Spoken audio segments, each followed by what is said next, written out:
अगर हम कंपेयर करें तो हिप रिप्लेसमेंट की patient comparatively younger age group होती है और जो नी रिप्लेसमेंट पेशेंट होते हैं वो यूजुअली एल्डरली एज ग्रुप होती है। सो दोनों की एक्सपेक्टेशन बहुत डिफरेंट है।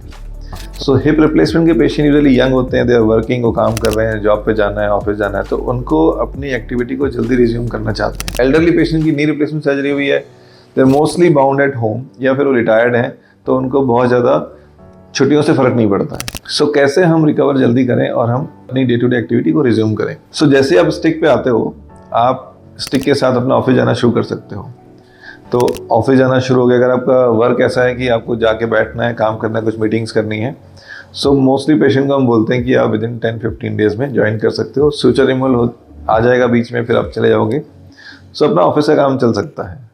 और ऑटोमेटिक कार ड्राइव करनी है तो उसमें कोई ज़्यादा एफर्ट नहीं लगते, तो वो भी आप अर्ली स्टेज से स्टार्ट कर सकते हो अगर आपका डायरेक्ट एंटीरियर अप्रोच से सर्जरी हुआ है तो। सो इस अप्रोच से फ़र्क ये पड़ता है कि आपकी कोई भी मसल जो है ना स्प्लिट होती है ना कट होती है, तो आपकी बैठना उठना बहुत फास्ट होता है। अब यूजली कारें थोड़ी नीचे होती हैं, ठीक है, जब बैठते हो तो हल्का सा हिप आपका नीचे होता है नी से, सो उठना होता है तो एफर्ट लगता है। सो वो एफर्ट कम हो जाता है अगर आपका डायरेक्ट एंटीरियर अप्रोच से हुआ है, तो वो लोग तो विद इन 10 डेज अपना ऑफिस ज्वाइन कर लेते हैं। जिनका पोस्टीरियर अप्रोच से होता है वो विद इन 3 वीक्स ज्वाइन कर लेते हैं। चलना फिरना, कार वार चलाना, ये नॉर्मल आप स्टार्ट कर सकते हो। अब जो यंग एक्टिव पेशेंट्स हैं, क्योंकि उनको ऑफिस जाना है, उनको बाकी काम भी करने हैं, ट्रैवल भी करना है, सो जैसे किसी की मार्केटिंग जॉब है तो ट्रैवल करना है, so they can start travelling after 3 weeks. So after 3 weeks आपका मोटा मोटा जो रूटीन वर्क है वो स्टार्ट हो जाता है, उसमें कोई रिस्ट्रिक्शन नहीं रहते हैं। और 6 हफ्ते के बाद हम बोलते हैं कि आपको जो भी एक्टिविटी करनी है, रेगुलर वॉक पे जाना है, घूमने जाना है, वो सब भी आप स्टार्ट कर सकते हो। सो ऐसे धीरे धीरे आप रूटीन में अपनी सारी एक्टिविटीज़ को स्टार्ट कर सकते हैं। रिस्ट्रिक्शंस हम, क्योंकि यंग पेशेंट होते हैं तो उनकी मसल ज़्यादा वीक नहीं होती, वो एक्टिविटी फास्ट गेन करते हैं, समझते भी बहुत जल्दी हैं।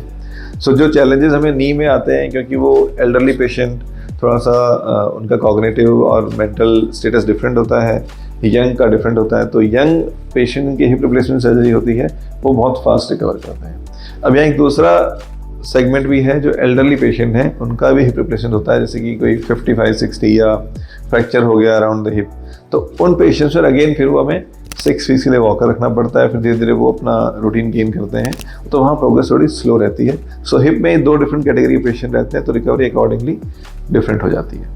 Thank you.